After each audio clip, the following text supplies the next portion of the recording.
deklarasi Pentakosta ketiga.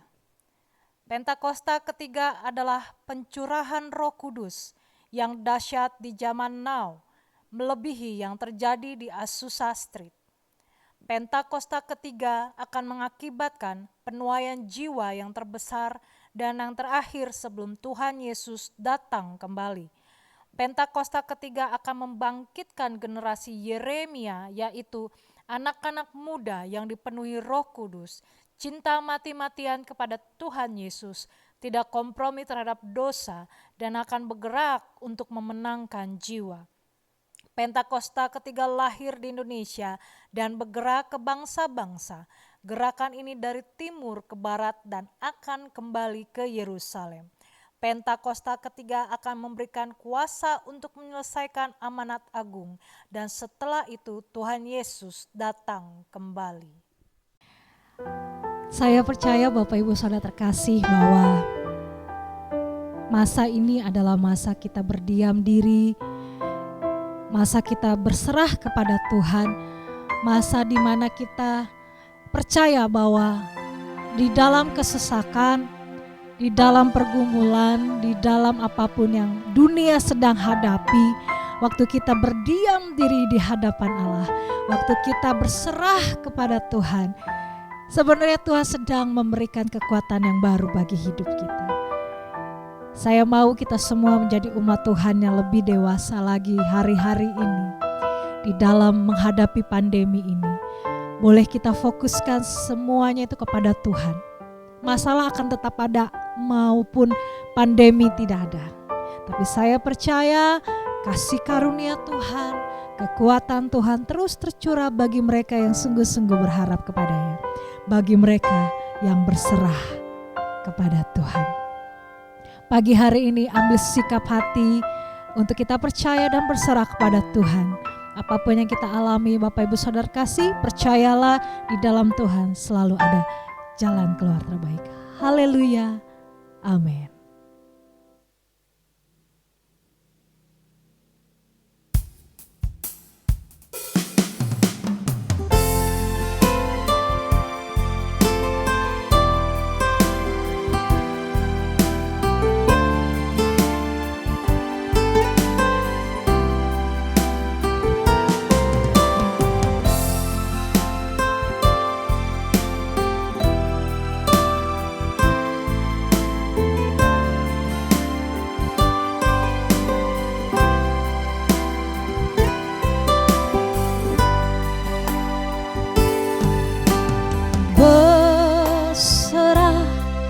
Kepada Yesus, tubuh, roh dan jiwaku, ku kasihimu,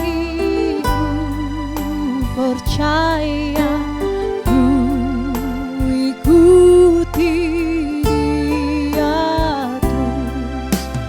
Aku berserah, kepada Yesus, di kakinya ku sujud, hikmat dunia ku tinggalkan, Tuhan pimpin anakku.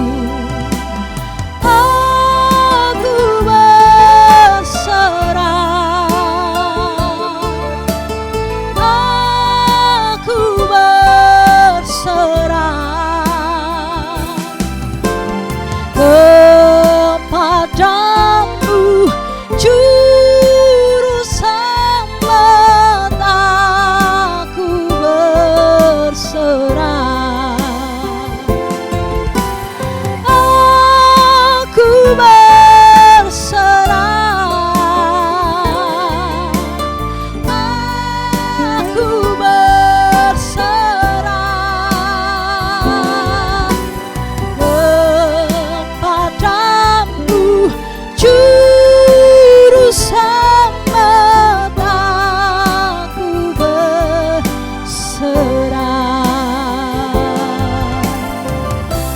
kami berserah kepada Engkau Tuhan.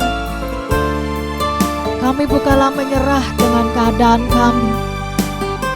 Kami tidak menyerah dengan segala persoalan yang menghimpit kami.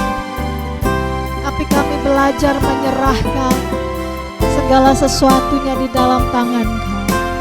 Kami belajar percaya bahwa Engkau melihat kepada kehidupan kami. Kami mau belajar Tuhan diam di hadapan Engkau. Kami mau belajar bertumbuh di hadapan Engkau. Kami mau belajar Tuhan menyerahkan segalanya. Karena kami tahu kekuatan kami tidak seberapa. Tetapi waktu kami di dalam Engkau ya Allah, Engkau memberikan kekuatan yang baru bagi setiap umat pilihan. Karena itu kami mau katakan,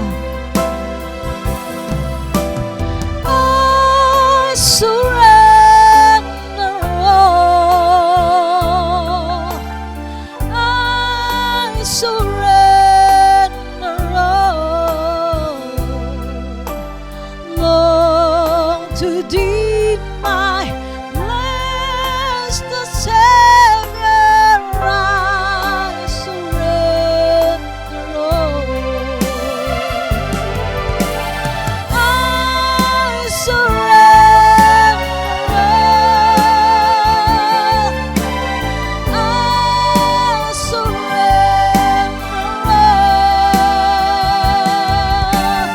Long to Thee, my Master Savior, I surrender all. Aku berserah, aku berserah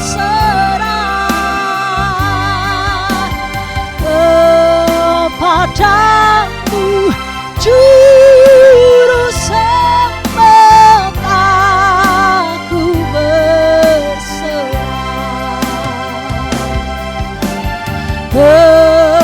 kepadamu, Juru Selamat.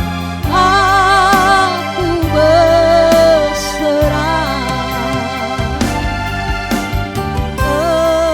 kepadamu, Juru Selamat.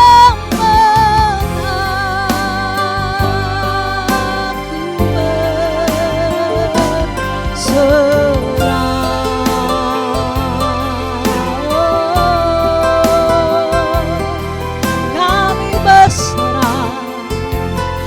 Kami berserah kepadamu Tuhan, memilih kehidupan kami. Kami berserah, kami berserah. Haleluya.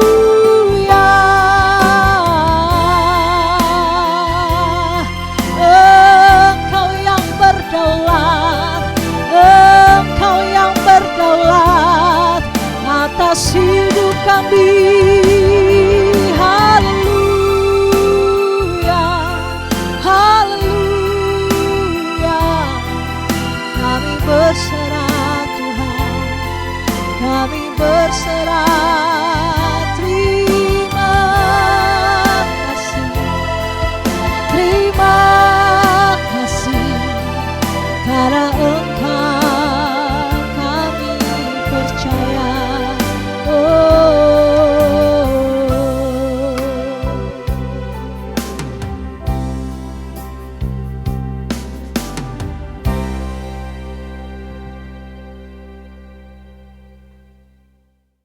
Pagi hari ini, siapa yang di antara Bapak Ibu Saudara percaya bahwa Tuhan sudah telah tebus kita dan hidup kita bukan milik kita lagi?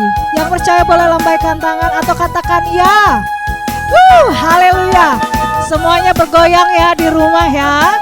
Jangan ada yang berdiam diri karena kita memuji Allah yang luar biasa. Haleluya. Sungguhlah hidupku telah ditebus oleh kuasa darah yang kudus. Sekarang hidupku bukan milikku lagi. Apa yang mau Tuhan ku lakukan,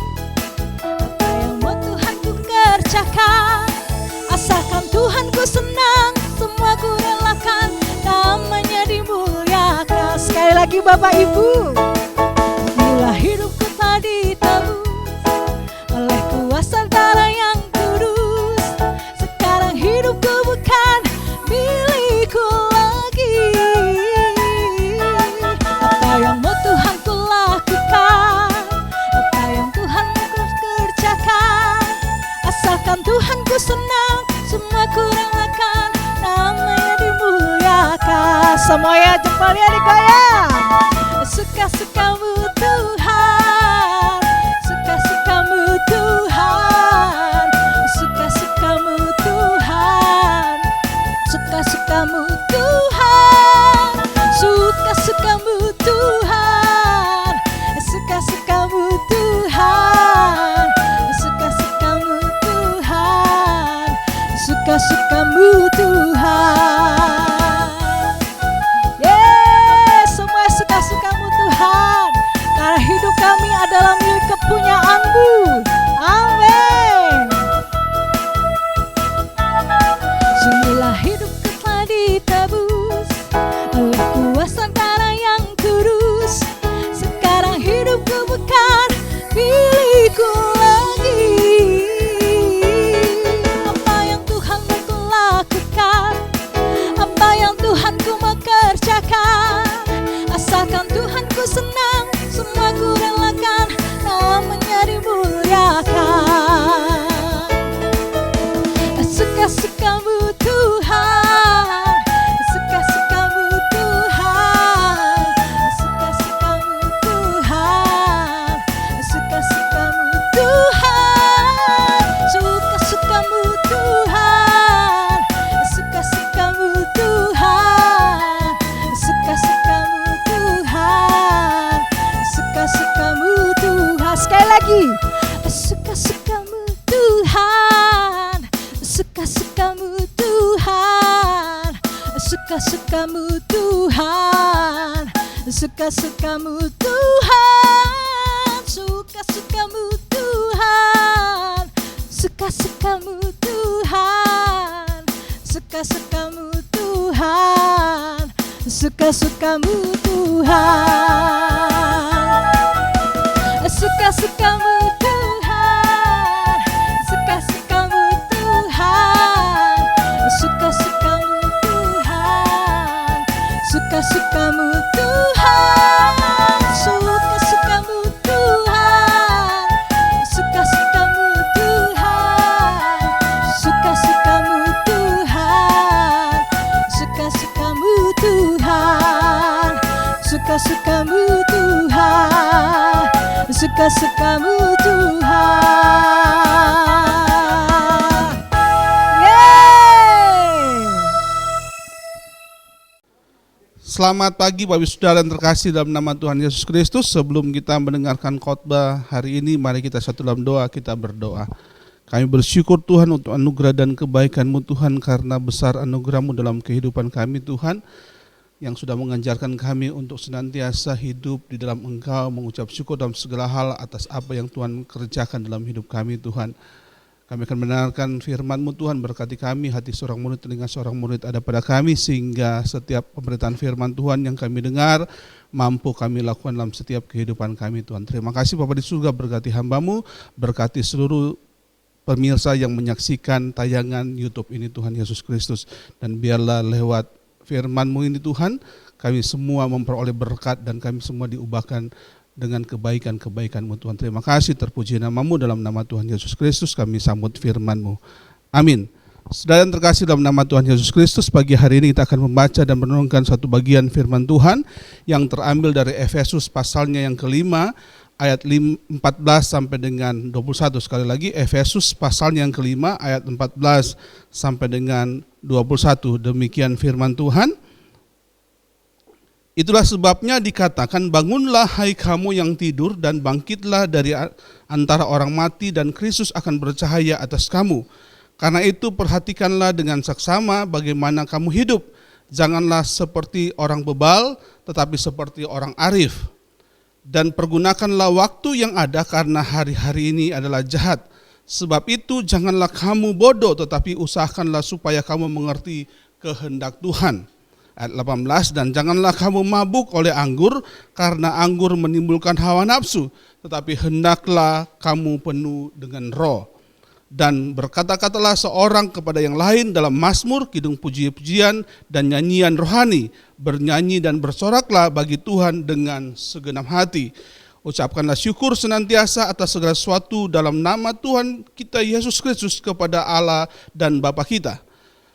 Dan rendahkanlah dirimu seorang kepada yang lain di dalam takut akan Kristus. Adalah berbahagia mereka yang membaca merenungkan firman Tuhan dan melakukannya dalam kehidupan hari lepas hari. Saudara yang terkasih dalam nama Tuhan Yesus Kristus, pagi hari ini kita akan bersama-sama merenungkan satu bagian firman Tuhan yang terambil dalam Efesus pasalnya yang kelima, ayat ke-14 sampai 21 ini, dengan tema yang boleh kita renungkan bersama-sama, bagaimana menjadi bijak dalam hidup. Saudara yang terkasih dalam nama Tuhan Yesus Kristus, ayat 14 berkata begini, bangunlah hai kamu yang tidur dan bangkitlah dari antara orang mati dan Kristus akan bercahaya atas kamu.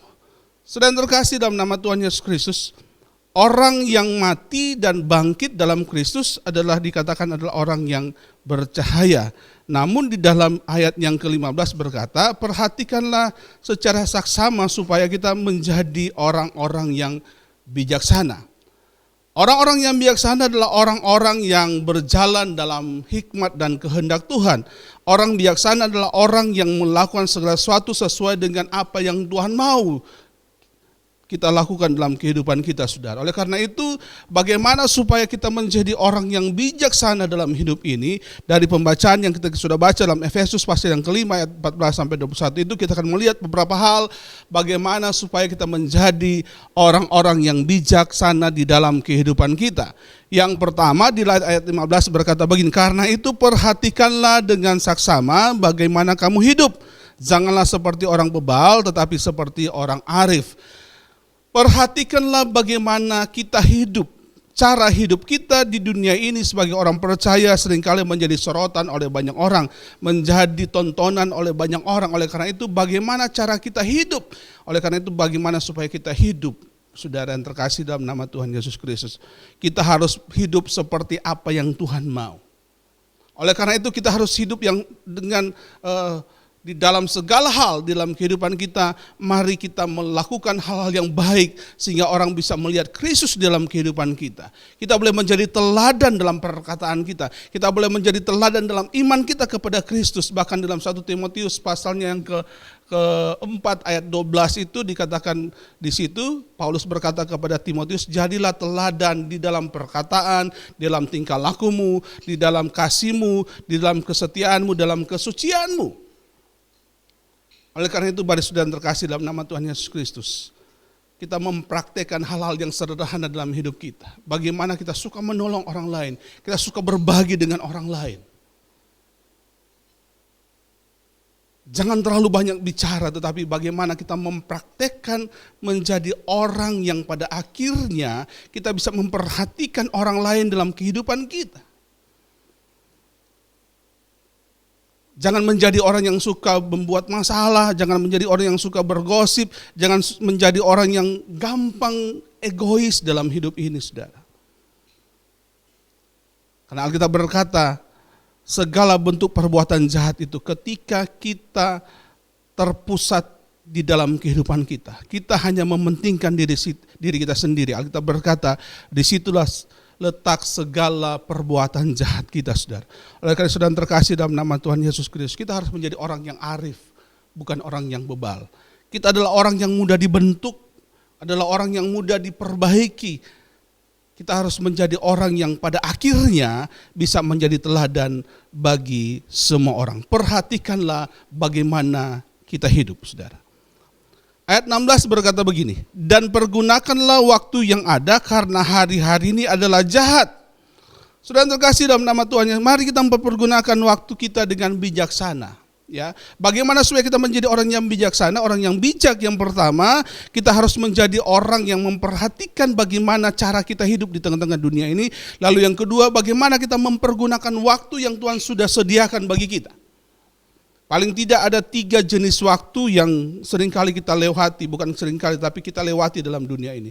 Yang pertama adalah waktu kekalahan, ini waktu nanti ketika kita sudah berjumpa dengan Tuhan atau kita sudah meninggalkan dunia ini, saudara. Lalu yang kedua, waktu yang disebut waktu kronos adalah waktu, detik, menit, jam, hari dan seterusnya. Itulah waktu kronos, waktu yang kita lewati, yang kita hidupi. Lalu yang ketiga adalah waktu yang disebut dengan kairos, adalah waktu atau kesempatan yang datang kepada kita dan biasanya ini tidak bisa terulang kembali, saudara. Saudara yang terkasih dalam nama Tuhan Yesus Kristus, bagaimana kita mempergunakan dengan baik, dengan bijaksana waktu yang Tuhan sediakan bagi kita? Mari kita mempergunakan setiap kesempatan yang Tuhan sediakan bagi kita sehingga kita tidak menyesal, kita tidak lagi grogi karena bahwa kita sudah melakukan hal yang baik ketika Tuhan mengatakan kita harus berbuat baik. Tuhan mengatakan kita harus mengisi waktu-waktu kita dengan hal-hal yang kebaikan yang Tuhan sudah perintahkan dalam firman Tuhan. Itulah waktu kairos yang harus kita lakukan dalam kehidupan kita. Karena sekali kita buat jahat, itu menjadi momen yang mungkin selalu diingat orang bahwa engkau adalah orang yang jahat. Tapi kalau sekali engkau berbuat baik dan terus berbuat baik dalam hidupmu, maka orang akan mengenang kebaikanmu, saudara yang terkasih dalam nama Tuhan Yesus Kristus. Oleh karena itu, saudara yang terkasih dalam nama Tuhan, kita harus mampu mempergunakan waktu yang ada dengan sebaik-baiknya. Karena Alkitab berkata, hari-hari ini adalah hari-hari yang jahat, saudara. Kita melihat situasi dan kondisi saat ini semakin hari semakin membuat kita menjadi takut.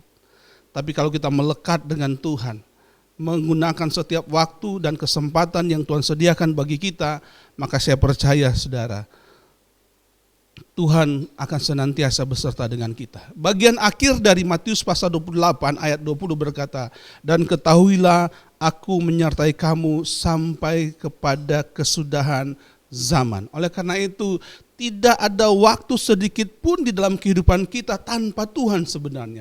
Tapi seringkali kita melupakan bahwa Tuhan ada berserta dengan kita. Seringkali kita merasa seorang diri, merasa ditinggalkan. Tapi sesungguhnya Alkitab berkata, tidak satu kuasa pun yang sanggup memisahkan kita dengan Kristus, saudara. Pergunakanlah waktu kita dengan bijaksana, saudara. Ngisilah setiap waktu yang kita lalui, waktu kronos itu dengan sesuatu yang berarti, sesuatu yang bermanfaat, sesuatu yang bisa membangun semangat, memberikan motivasi bagi hidup kita, bahkan bagi orang lain di sekitar kita. Sehingga orang bisa melihat bahwa kita adalah orang-orang yang sungguh-sungguh hidup di dalam Kristus, saudara. Ayat 17 berkata begini, sebab itu janganlah kamu bodoh, tetapi usahakanlah supaya kamu mengerti kehendak Tuhan, saudara. Sebab itu janganlah kamu bodoh. Mungkin kita berpikir kata bodoh yang digunakan dalam Alkitab di sini bukan bodoh dalam pengertian pengetahuan. Tetapi kata bodoh yang digunakan dalam Efesus pasal yang kelima ayatnya yang ke-17 ini adalah dimaksudkan bahwa ini berhubungan dengan sukarnya kita untuk memahami kehendak Tuhan. Kata bodoh yang dimaksud dalam ayat ini tidak berhubungan dengan kepintaran kita, tidak berhubungan dengan intelektual kita, tapi berhubungan dengan sulitnya kita memahami kehendak Tuhan di dalam kehidupan kita, saudara. Sulitnya kita mengerti apa yang Tuhan maksudkan di dalam kehidupan kita. Ya, oleh karena itu, untuk mengerti kehendak Tuhan dalam kehidupan kita, kita harus punya waktu secara pribadi dengan Tuhan. Kita harus punya waktu secara khusus dengan Tuhan. Supaya apa? Semakin kita banyak bersekutu dengan Tuhan, maka kita akan semakin mengenal siapa itu Tuhan dalam kehidupan kita. Dengan demikian, kita akan semakin mengerti apa yang menjadi kehendak Tuhan dalam kehidupan kita, saudara. Sudahkah kita memiliki waktu secara khusus dengan Tuhan? Sudahkah kita membaca dan merenungkan firman Tuhan setiap hari dalam kehidupan kita? Atau kita membaca firman Tuhan hanya ketika ada ibadah saja? Atau kita membaca firman Tuhan ketika kita diperhadapkan dengan persoalan dan masalah saja, sehingga kita sulit untuk memahami apa yang Tuhan mau dalam kehidupan kita? Hari-hari ini kita masuk di masa-masa sukar, saudara, di mana seluruh dunia diperhadapkan dengan pandemi COVID-19. Banyak orang yang berkata, apa sebenarnya maksud Tuhan dari balik setiap peristiwa ini? Bahkan ada banyak orang mungkin merasa bahwa Tuhan sedang menghukum. Tuhan sedang menimpakan kutuk atas kehidupan umat manusia, saudara. Apakah demikian, saudara? Kalau kita membaca dan merenungkan firman Tuhan secara baik, maka sesungguhnya Tuhan sedang menguji setiap iman kita. Tuhan sedang melihat apakah di tengah-tengah situasi dan kondisi seperti ini kita akan tetap terus bergantung kepada Tuhan atau kita lari daripada Tuhan, saudara. Apakah dengan situasi dan kondisi saat ini kita semakin melekat erat dengan Tuhan, kita semakin punya waktu secara khusus dengan Tuhan, ataukah kita pada akhirnya jauh dari Tuhan, saudara. Untuk mengerti kehendak Tuhan, maka kita harus punya hubungan khusus dengan Tuhan. Hubungan pribadi dengan Tuhan, membaca dan merenungkan firman Tuhan setiap hari dalam kehidupan kita. Karena kehendak Tuhan itu hanya kita dapatkan melalui firman Tuhan, Alkitab yang kita baca setiap hari, saudara. Kalau kita tidak pernah membaca firman Tuhan dalam kehidupan kita, maka jangan pernah engkau akan mengerti kehendak Tuhan. Karena kalau engkau tidak baca firman Tuhan, maka kehendak Tuhan engkau tidak akan pernah pahami di dalam kehidupan kita, saudara. Dan terkasih dalam nama Tuhan Yesus Kristus, kalau engkau ingin menjadi orang yang bijaksana, saudara, maka yang pertama, saudara, kita harus memperhatikan bagaimana kita hidup di tengah-tengah dunia ini. Kita harus hidup sesuai dengan kehendak Tuhan. Cara hidup kita itu harus selalu menjadi berkat bagi orang lain, memberikan motivasi bagi orang lain, tidak menjadi orang-orang yang suka membuat masalah. Yang kedua, mempergunakan waktu dengan baik, dengan bijaksana. Mari kita mengisi setiap waktu dan kesempatan yang Tuhan sediakan bagi kita dengan hal-hal yang bermanfaat, dengan hal-hal yang pada akhirnya membuat kita bersemangat terus berjalan bersama dengan Tuhan. Gunakan setiap kesempatan kairos Tuhan yang Tuhan sediakan bagi kita. Mari kita ambil sehingga kita tidak dilewati oleh kairos Tuhan dalam kehidupan kita. Lalu yang ketiga, kita mengerti kehendak Tuhan. Di dalam ayat yang ke-18 sampai 21 berkata begini, dan janganlah kamu mabuk oleh anggur, karena anggur menimbulkan hawa nafsu, tetapi hendaklah kamu penuh dengan roh. Dan berkata-katalah seorang kepada yang lain dalam mazmur, kidung puji-pujian dan nyanyian rohani. Bernyanyilah, bersoraklah bagi Tuhan dengan segenap hati. Ucaplah syukur senantiasa atas segala sesuatu dalam nama Tuhan kita Yesus Kristus kepada Allah dan Bapa kita. Dan rendahkanlah dirimu seorang kepada yang lain di dalam takut akan Kristus. Saudara terkasih, yang keempat, bagaimana supaya kita bisa menjadi orang yang bijak dalam hidup ini, maka yang keempat, hidup dalam roh dan bukan hawa nafsu. Hidup dalam roh adalah orang yang selalu melakukan apa yang Tuhan perintahkan di dalam Galatia pasalnya yang kelima, ayat 22 sampai dengan ayatnya yang ke-23. Ya, di dalam Galatia pasalnya yang kelima, ayat 22 sampai dengan ayat 23 berkata demikian. Ya, Galatia pasalnya yang kelima.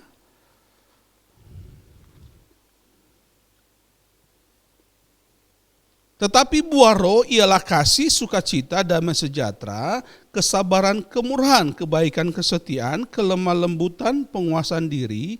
Tidak ada hukum yang menentang hal-hal itu. Oleh karena itu mari kita hidup dalam roh, kita menghidupi apa yang dikatakan dalam Galatia pasal 5 ayat 22-23 yang disebut adalah buah roh.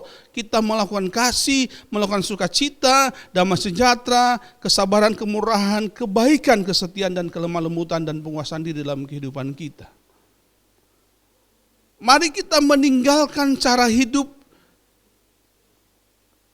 Ayat 20 berkata begini, ayat 19, perbuatan daging telah nyata, yaitu percabulan, kecemaran, hawa nafsu, penyembahan berhala, sihir, perseteruan, perselian, iri hati, amarah, kepentingan diri sendiri, percideraan, roh pemecah, kedengkian, kemabukan, pesta pora, dan sebagainya. Terhadap semuanya itu kuperingatkan kamu, seperti yang telah kubuat dahulu, bahwa barang siapa melakukan hal-hal yang demikian, ia tidak akan mendapat bagian dalam kerajaan Allah, saudara. Orang yang hidup dalam kedagingan, orang yang hidup dalam hawa nafsu, orang yang hidup di luar kehendak Tuhan, maka yang didapati adalah neraka, saudara. Dia tidak mendapat bagian dalam kerajaan Allah. Dia mendapat bagian di neraka Tuhan.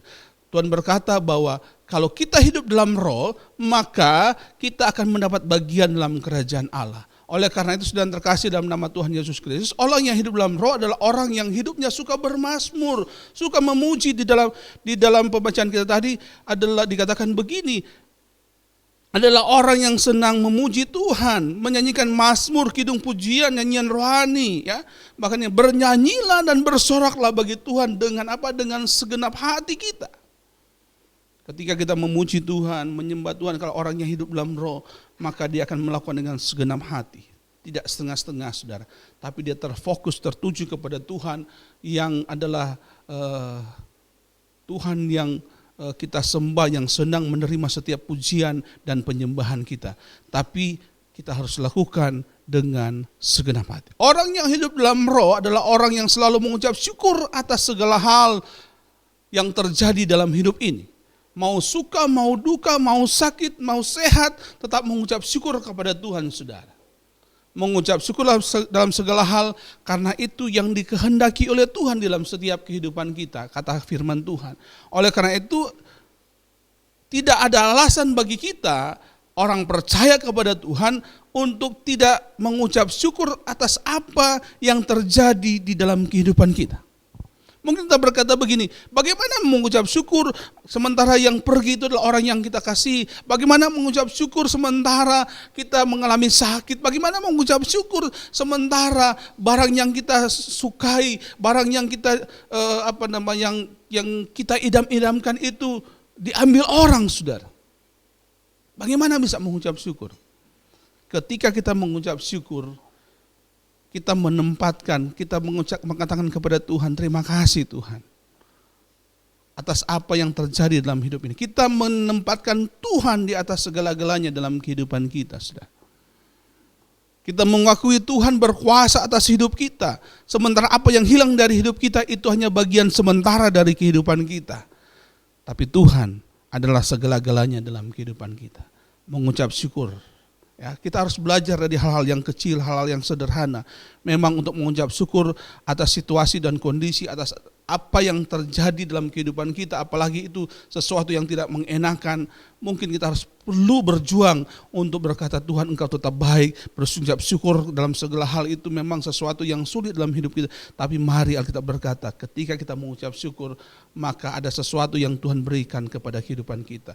Ada kekuatan ekstra yang Tuhan berikan kepada kita dalam kehidupan kita. Ketika Paulus dan Silas diperhadapkan dengan situasi yang sulit, mereka berada dalam penjara, ketika mereka mengucap syukur dengan pujian dan nyanyian kepada Tuhan, Tuhan melakukan mujizat dalam hidupnya, saudara. Kalau engkau ingin mengalami mujizat, salah satunya belajar tetap terus mengucap syukur kepada Tuhan. Engkau akan melihat kekuatan, engkau akan melihat perbuatan-perbuatan yang ajaib yang Tuhan akan nyatakan dalam kehidupan kita. Mengucap syukurlah di dalam segala hal dalam kehidupan kita. Mari kita meninggalkan hidup dalam kedagingan. Orang yang hidup dalam roh adalah orang yang selalu memiliki sikap rendah hati, tidak egois, tidak mementingkan diri sendiri. Itulah orang yang hidup dalam roh. Tapi orang yang hidup dalam kedagingan dan hawa nafsu adalah orang yang hidup menurut keinginan sendiri, keinginan hati sendiri, menganggap diri sendiri paling benar, tidak peduli dengan orang lain. Bahkan tadi Alkitab berkata, mereka tidak dapat bagian di dalam kerajaan Allah. Kita harus meninggalkan segala bentuk perbuatan daging dalam kehidupan kita. Karena justru ketika kita hidup dalam kedagingan kita, hidup dalam hawa nafsu kita, maka Alkitab berkata, disitulah letak segala perbuatan jahat kita. Saudara yang terkasih dalam nama Tuhan Yesus Kristus, untuk menjadi orang yang bijak, mari kita bangun. Mari kita bergerak bersama dengan Tuhan. Memperhatikan bagaimana cara kita hidup di tengah-tengah dunia ini. Memperhatikan setiap waktu yang Tuhan sediakan kepada kita dengan bijaksana. Mempergunakannya dengan baik tuh. Sehingga pada akhirnya kita dan mendapatkan kairos-kairosnya Tuhan dalam setiap kehidupan kita. Waktu kronos yang kita lewati penuh dengan berkat Tuhan, penuh dengan kebaikan Tuhan. Masalah bisa datang, tapi kita mampu berkata, Tuhan Engkau tetap baik dalam hidup kami. Tuhan. Oleh karena itu kita harus mampu mengerti kehendak Tuhan. Karena tanpa mengerti kehendak Tuhan, maka kita tidak akan pernah mengetahui apa rencana dan maksud Tuhan dalam kehidupan kita. Dan yang terakhir untuk menjadi orang yang bijak itu adalah bagaimana supaya kita hidup dalam roh dan bukan dalam kedagingan dan hawa nafsu. Dan biarlah saudara yang terkasih dalam nama Tuhan Yesus, kalau kita mampu melakukan ini, kita belajar dan lebih merenungkan lagi firman Tuhan dalam Efesus pasal yang kelima 14-21 ini. Saya percaya kita akan menjadi orang yang bijaksana dalam hidup ini. Kita akan menjadi orang yang memanfaatkan setiap waktu yang Tuhan sediakan bagi kita. Kita akan menjadi orang yang arif, tapi bukan orang bebal. Karena apa? Kita mampu memberi diri kita untuk dibentuk oleh Tuhan. Mampu memberi diri kita untuk dipotong setiap hal-hal yang tidak berkenan kepada Tuhan. Setiap teguran, setiap kritikan yang datang kepada kita akan menerimanya sebagai hal yang membangun iman kita kepada Tuhan, saudara. Mari jauhkanlah kebebalan dalam hidup kita. Setiap teguran harus kita amini itu sebagai sesuatu yang membuat kita bangkit untuk supaya tetap terus maju bersama dengan Tuhan. Jangan menjadi seperti orang bebal yang tidak menerima kritikan, yang tidak menerima teguran, tidak menerima hal-hal yang tidak sesuai dengan kehendaknya pribadi. Dan pada akhirnya dia tidak mendapatkan bagian di dalam kerajaan surga. Saudara terkasih dalam nama Tuhan Yesus Kristus, saya percaya kalau kita mampu melakukan keempat hal ini dalam kehidupan kita, kita mampu memperhatikan bagaimana cara kita hidup, kita mampu mempergunakan setiap waktu yang Tuhan sediakan bagi kita, kita mengerti kehendak Tuhan dan kita hidup dalam roh dan bukan dalam kedagingan dan hawa nafsu, maka kita akan berjalan sesuai dengan rencana dan kehendak Tuhan bagi kita semua. Saudara terkasih dalam nama Tuhan Yesus Kristus, itulah renungan firman Tuhan kita pada pagi hari ini. Tuhan Yesus memberkati kita semua. Mari kita berdoa. Bapa di surga, terima kasih untuk segala anugerah dan kebaikan-Mu Tuhan Yesus. Ajarlah kami Tuhan menjadi orang-orang yang bijaksana Tuhan. Untuk bisa menghitung hari demi hari yang Tuhan sediakan bagi kami Tuhan. Sehingga kami mengerti rencana dan kehendak-Mu dalam setiap kehidupan kami Tuhan. Ajar kami untuk hidup dalam roh dan kebenaran Tuhan. Ajar kami berjalan dalam sesuai dengan rencana dan kehendak-Mu dalam kehidupan kami Tuhan. Jangan biarkan Tuhan kami hidup dalam kedagingan kami, hidup dalam hawa nafsu kami Tuhan, sehingga kami tidak mendapatkan bagian dalam kerajaan sorga Tuhan. Kami percaya Tuhan ketika kami berjalan dalam kehendak dan rencana-Mu Tuhan, kami mempergunakan setiap waktu yang Tuhan sediakan bagi kami. Kami mempergunakan setiap hidup kami untuk memberkati orang lain, menjadi berkat bagi orang. Kami mengisi hidup kami dengan hal yang positif dan berkenan dalam kehendak-Mu Tuhan Yesus Kristus. Dan kami berjalan dalam roh dan kebenaran Tuhan. Kami akan mendapat tempat dalam kerajaan surga. Oleh karena Tuhan Yesus berkati kami semua Tuhan. Setiap kami Tuhan yang tidak mengerti dan memahami kehendak-Mu dalam kehidupan kami, yang berdoa dalam nama Yesus Tuhan. Biarlah Tuhan kami mempunyai kesempatan dan waktu untuk kami isi dalam kehidupan kami, untuk hidup secara pribadi dengan Engkau Tuhan. Kami merenungkan firman Tuhan setiap hari dalam kehidupan, dalam segala situasi dan kondisi Tuhan. Karena kehendak-Mu Tuhan hanya kami dapatkan dan temukan dalam Alkitab Tuhan. Oleh karena Tuhan berikan kami Tuhan kemampuan untuk tetap terus bersemangat membaca Alkitab, merenungkan firman-Mu dalam setiap kehidupan kami Tuhan. Oleh karena itu Tuhan, tolong kami semua Tuhan, dalam situasi dan kondisi saat ini Tuhan. Kami terus mengucap syukur dalam segala hal bahwa Tuhan baik adanya dalam setiap kehidupan kami Tuhan. Ketika kami mengucap syukur, kami mengakui Tuhan Engkau ada dalam kehidupan kami dan tetap terus menolong kami Tuhan dalam segala situasi dan kondisi yang sedang kami alami saat ini Tuhan. Terima kasih Bapa di surga, terpuji nama-Mu Tuhan.